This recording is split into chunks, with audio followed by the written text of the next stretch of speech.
My name is Gary McPherson, and my company, Construction Specialties Incorporated, and this is my 21st year in business. I bought this back in July of 2004, and we make chamfer strip, detail strip, and reveal strip, all used in the forming of concrete. We do make survey stakes, pyramid hubs, and miners wedges. We take pride in what we do, and we ship nationwide. We ship into Canada, wherever they want it at.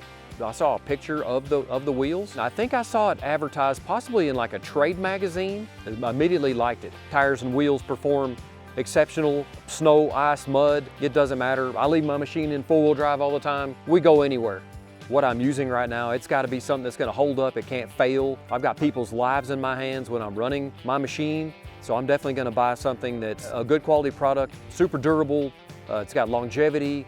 You can look at that and tell that's a super quality product. I would much rather buy as local as I can. Like say when you're down for repairs, how much money does it cost you when your machine is sitting here and you're working on it and you got people standing around waiting and you can't do your job because you've got something that's down? Yeah, so that is not going to go down.